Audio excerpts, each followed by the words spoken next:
Get Kobe. Get him. Come on, boy. Yep. Deacon, let him go. Back up, just let him go. Let him go. Miss Linda, you did this. Now you watch your mouth in this church. We were trying to help you. Mama, please. No.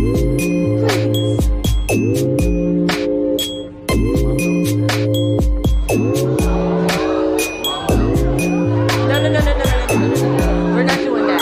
No, we're not doing that.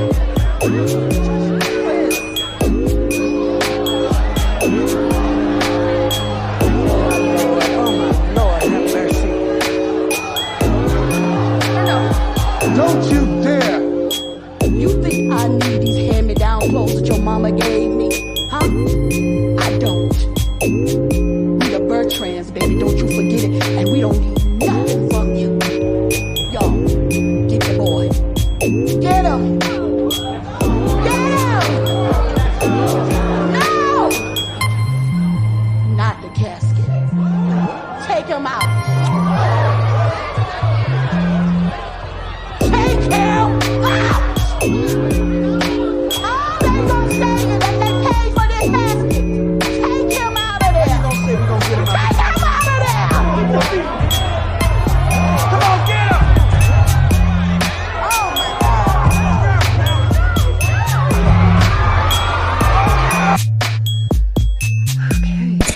Turn heads, breaknecks with ads that slay. Hi everyone, it's your media playboy here, girl with the media vibes. And in today's episode on Twists and Tales, I'm going to be doing a review and a movie recap about Tyler Perry's latest movie that talks about Ava, played by Megan Good, a woman in her late 30s who is married to Dallas, an abusive husband. So let's get started.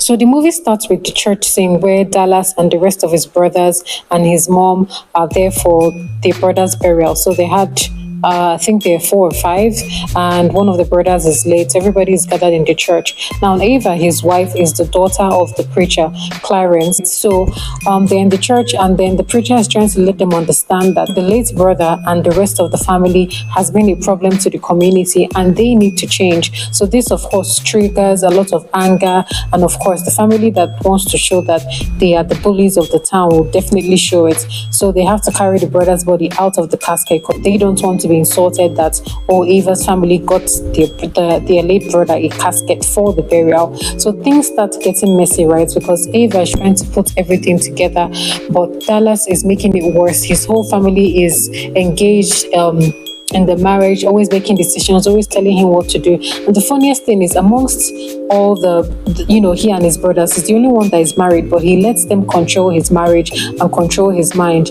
And Eva has done everything to try and help him, even got him a job. He tried to make him a better person, but he's not changing, right? So as we see in the movie, the next thing is where Dallas keeps on maltreating her, and then at the end of the day, he's no longer happy with her. He keeps on making her feel miserable.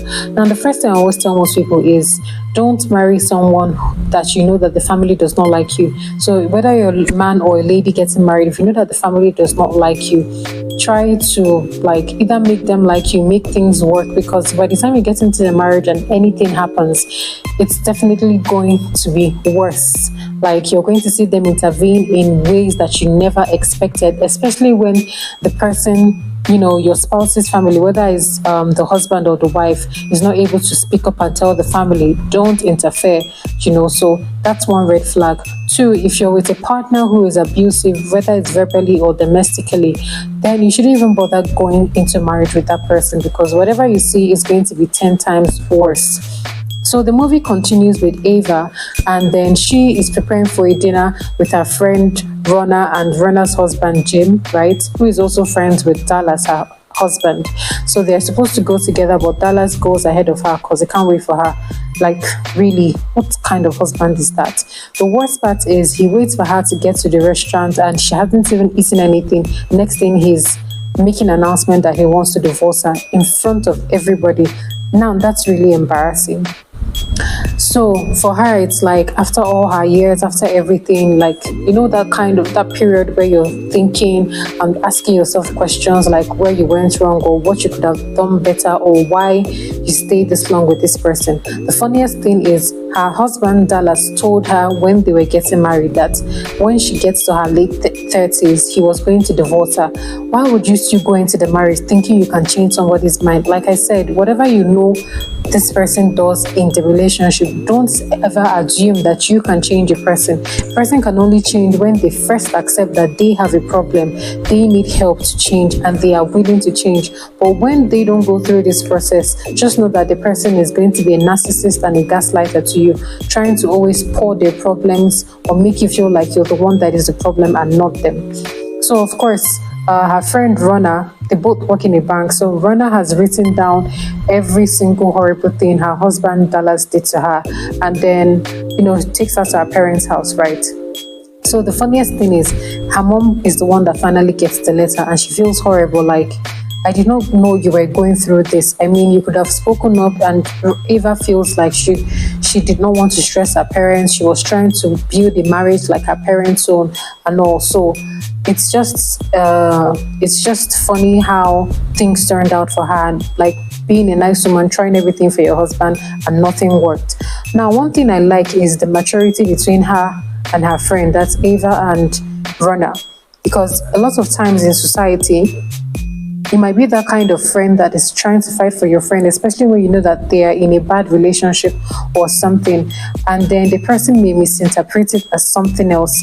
And before you know it, the person is already going to tell their spouse, oh, see what my friend said about you. You know, that's where it gets messy. But I love the maturity that Ava never mentioned anything Rona told her to her husband, knowing the kind of person that he is. And no matter what, there was nothing like comparison, like don't get involved in my marriage, you know, your own marriage is not perfect as well, those kind of things. I love the way they were friends, Rana being able to stand up for her, also handle her job in the office while Ava goes to her parents to, you know, get herself again.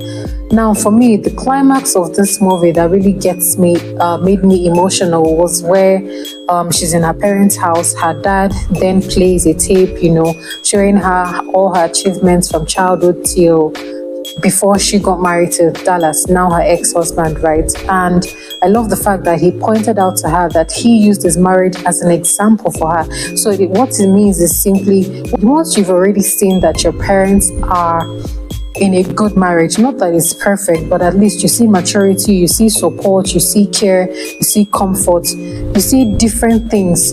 That has already set an example and standard for you of what you're going to be expecting from the partner you plan to marry. And if you're with someone that is not giving you any of these, then I shouldn't see why you should still stay in the marriage.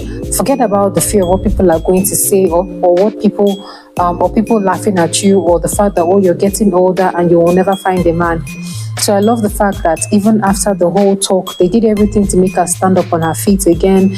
And they even started matchmaking her with her ex, Benji, right? I love the fact that the Benji guy was not rushing her, but giving her time at the same time. The day that she's supposed to sign the divorce paper comes. So she goes in boldly, happily, without hesitation. Even when the lawyer is telling her, why don't you go through these papers? She's like, no, I don't want to go through. I just want to sign and leave. And she signs and leave. So to Dallas, it's like, that's not the reaction I was expecting from her. I expected that she's going to be begging and crying, but she's not giving me that. So this is a sign of someone who is a gaslighter and a narcissist for me, right? Because there are people that actually derive joy in seeing other people being miserable, being sad, begging them, depending on them. And when they're not getting that reaction from that person, they start feeling horrible. Like, the funniest thing is, at the end of the day, like, that person that derives joy is going to end up hurting themselves, because the reaction you're expecting, that person or those people are not giving it to you. And why would you be wanting to see that person cry? I don't get how people can be stone-hearted like that, though. But anyway, I love how she handled it, and then he's now angry. So the next reaction from someone like that who is a narcissist is definitely going to be, oh yeah, you were cheating, oh, you couldn't wait so that you could be with your next boyfriend, you could be with your next lover, But I love how she did it. She just ignored him, and he's getting angry, like he's boiling, like, why isn't she reacting? Why isn't she boiling? Why isn't she begging me? He actually even tells her that he's ready to take her back, and she's like, I don't want you back. So to him, it's like, what's giving this girl this new boldness? And that's the thing that pains a lot of people.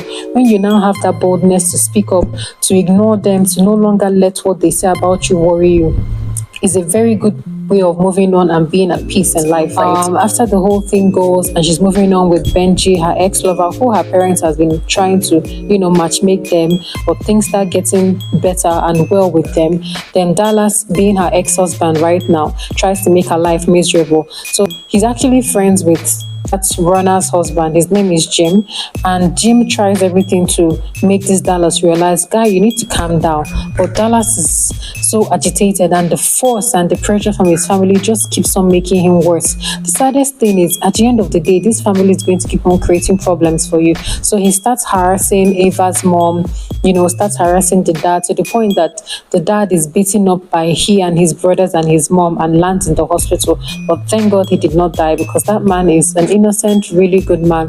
I love the blend of, being a preacher and also being a gangster when he needs to be one. The movie continues that way, and before you know it, Ava is like, enough is enough. She needs evidence, strong evidence, because no matter how many times they report the sheriff, see what this person is doing. The sheriff keeps on saying there's no evidence. How can you say there's no evidence when there are witnesses to tell you that this person has been doing this and their family is already known for being this bad? So she's like, okay, she's going to trigger him and play a mind game with him. So she tells him how her new lover Benji is coming to the house and how he's better than him, and of course that kind of thing is going to trigger an ex-husband. So he comes into the house believing her, realizing that Benji is not even in the house. So she keeps on triggering him, and next thing he starts hitting her, and he doesn't realize that she's been recording everything just to get evidence. So he gives her scars, injuries, she records everything that she can use as evidence, right? So in the process of their argument, things get messier, and before you know it, she shoots him, because it's like that moment where it's either he shoots me or I shoot him. So she had to shoot him, and he dies. Now that is a second burial from Dallas's family. This should already be a lesson to the boys. So I love this one. I love that it was unique. Most people always expect that Tyler Perry is going to give us the same stories or plot twist or something. I love the fact that this one was straight to the end. There was no plot twists, there was no complications, and things just went well. So guys, I hope you learned something from this review. I just love the fact that, fight when you need to fight for yourself, stand up for yourself, be bold, never be afraid, walk out when you need to, let go when you need to, and understand that you live once in life, so you need to make yourself happy, because happiness is in your own hands and not someone else's hands. See you next time on Twist and Tales. Until then, go find your asa. Take it from the media playboy.